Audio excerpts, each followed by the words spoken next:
Hello friends, स्वागत है आप सभी का वीएस एजुकेशन में। जैसा कि आप सामने स्क्रीन में देख रहे हैं, how to read newspaper faster. अब जैसे जो मैं वीडियोस बनाता हूँ वो हमेशा एस्पिरेंट्स के लिए ही बनाता हूँ, जो सिविल सर्विसेज या किसी भी कंपटीशन एग्ज़ाम के लिए जो प्रिपेयर कर रहे हैं। तो जैसा कि आप सभी जानते हैं कि न्यूज़पेपर पढ़ना आजकल कितना क्रूशियल है, कितना इम्पोर्टेंट है। बट प्रॉब्लम क्या होती है कि न्यूज़पेपर जो होते हैं, स्पेशली जो इंग्लिश के न्यूज़पेपर होते हैं, जैसे हिंदू हो गया, द इंडियन एक्सप्रेस हो गया, ये थोड़ा टाइम टेकिंग होते हैं। इनके आर्टिकल्स भी बहुत बड़े बड़े होते हैं, इनकी न्यूज़ भी बहुत ज़्यादा होती है, तो उन्हें पढ़ने में हमें कम से कम 3 से 4 घंटे लग जाते हैं। तो मैं आपको आज कुछ ऐसी सिंपल ट्रिक्स बताऊंगा, कुछ ऐसे स्टेप्स फॉलो करने होंगे आपको, जिससे आपका जो रीडिंग हैबिट है वो भी अच्छा होगा। जैसे आप पढ़ते पढ़ते बोर हो जाते हैं तो आप चीज़ों को कैसे जल्दी समराइज़ कर सकें, और कैसे आप एक अच्छी स्टडी, दो दो घंटे की स्टडी में आप अपना न्यूज़पेपर को कंप्लीट करके उसका जो भी उसमें है निचोड़, जो भी उसका है, उसे आप अच्छे से समझ सकें। तो फ्रेंड्स, शुरू करते हैं। मैं स्लाइड बाय स्लाइड आपको स्टेप्स बताऊंगा। 4 स्टेप्स हैं, बहुत ज़्यादा नहीं है, एक एक करके देखते हैं।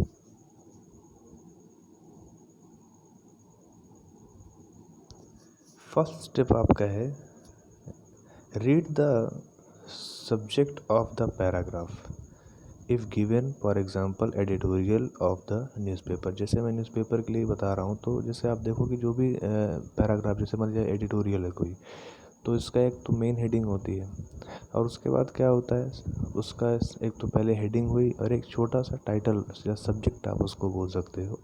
तो उस पर आप सबसे पहले फोकस करिए, क्योंकि उससे आपको एक व्यू मिल जाता है कि जो हम पैराग्राफ पढ़ने जा रहे हैं वो किसके बारे में है। उससे हमें दो चीज़ें मिलती हैं। एक तो वो कि पैराग्राफ हमें पढ़ना है कि नहीं पढ़ना है। जैसे बहुत सारे एडिटोरियल पॉलिटिकल होते हैं कि कहीं पे अगर सरकार गिर गई, कहीं पे अगर राज्यसभा का इलेक्शन होना है, या कोई भी ऐसी बात, तो वो हमारे लिए इम्पोर्टेंट नहीं होता। तो हम जस्ट उसके सब्जेक्ट को पढ़ के ये बात जान सकते हैं कि वो हमें पढ़ना है एडिटोरियल की नहीं पढ़ना है, ठीक है। और अगर पढ़ना है तो फिर उस सब्जेक्ट से हमें उसका एक ग्लैंस मिल जाता है, एक आइडिया लग जाता है कि आखिर ये जो पैराग्राफ हम जो पढ़ने जा रहे हैं वो किसके बारे में। तो हम आप हमारे दिमाग में एक माइंडसेट बन जाता है कि जो हम पढ़ेंगे आगे चल के अभी इस एडिटोरियल में वो किसके बारे में होगा। तो उसके लिए, उससे आपको जो समझ विकसित करना आपके लिए आसान हो जाता है। तो ये हो गया फर्स्ट स्टेप। अब देखते हैं सेकंड स्टेप क्या है। Read the introduction and conclusion of the paragraph. अब देखिए, जो आपका एडिटोरियल होता है वो काफ़ी बड़ा होता है, करीबन आप मानिए कि उसमें 4 कॉलम होते हैं बड़े बड़े, उसमें कई सारे पैराग्राफ होते हैं। तो अगर हम सबसे पहले उस पैराग्राफ का आपने जैसे सब्जेक्ट पढ़ा, फिर अगर आप उसका इंट्रोडक्शन पढ़ लें और देन उसका कंक्लूज़न अगर आप पढ़ लें, तो आपको ये समझ में आ जाएगा कि ये जो एडिटोरियल है वो किस तरफ जाने वाला है।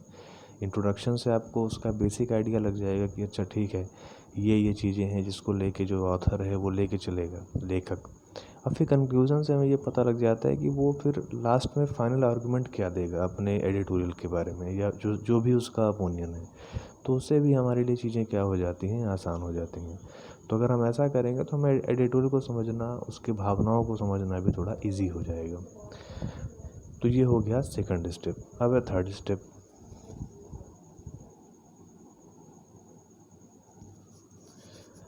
स्किम। स्किम क्या है? स्किम को आप समझिए कोई एक ऐसा वर्ड है ये, कि जैसे मान लीजिए कि आपको किसी चीज़ को सरसरी निगाहों से देखना, दैट इज़ कॉल्ड स्किम। अब आपने इंट्रोडक्शन पढ़ लिया है, कंक्लूज़न पढ़ लिया, तो आप, और उससे पहले आपने सब्जेक्ट भी पढ़ लिया, मेन हेडिंग भी आपने पढ़ ली, तो आपको थोड़ा थोड़ा आइडिया लग गया है कि एडिटोरियल क्या है। मान लीजिए 20% आपको अंदाज़ा लग गया कि अच्छा ठीक है, एडिटोरियल मान लीजिए किसी इकोनॉमिक इश्यूज़ के बारे में है, आरबीआई के बारे में है, तो ठीक है, हमें पता लग गया कि आरबीआई के बारे में है। आरबीआई के किस सेक्टर के बारे में, फॉर एग्जांपल मॉनेटरी पॉलिसी के बारे में है। और फिर उसका कंक्लूजन पढ़ के हम ये जान गए कि आगे चल के आरबीआई में ये चीज़ें होने वाली हैं। तो स्किम से आपको क्या आइडिया लगेगा कि ठीक है, आप उस इंट्रोडक्शन को पढ़ा है, कंक्लूजन को पढ़ा, अब आप एक एक पैराग्राफ को जस्ट देखते जाइए सरसरी निगाहों से। तो उससे आपको एक आइडिया लग जाएगा कि अच्छा ठीक है, ये जो इंट्रोडक्शन है वो तो ठीक है, बट वो अपने ओपिनियन को, अपने एडिटोरियल को प्रूव करने के लिए उसने कौन कौन से एविडेंस दिए हैं, उसको स्ट्रॉन्ग आर्गुमेंट बनाने के लिए उसने क्या क्या एविडेंस दिए हैं, तो उससे आपको हल्का इशू आपको उससे पता लग जाएगा। तो स्किमिंग एक थोड़ा क्रूशियल चीज़ें हैं, मतलब थोड़ा टाइम लगता है, मतलब ये एक दिन में नहीं होता।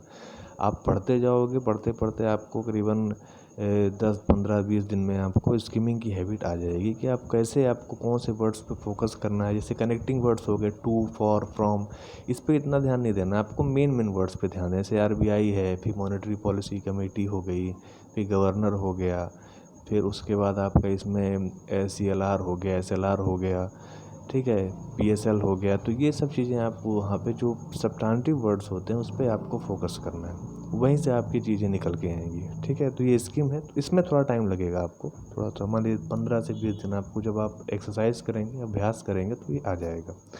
इसके बाद एक और स्टेप है लास्ट, वो है focus on substantial portion of the paragraph. मैंने आपको जिससे पहले बताया, जब आप स्किमिंग करेंगे तो स्किमिंग से क्या होता है कि आपको पूरा जो पैराग्राफ है उसको पढ़ने में जो लगने वाला टाइम है वो बहुत ही कम हो जाता है।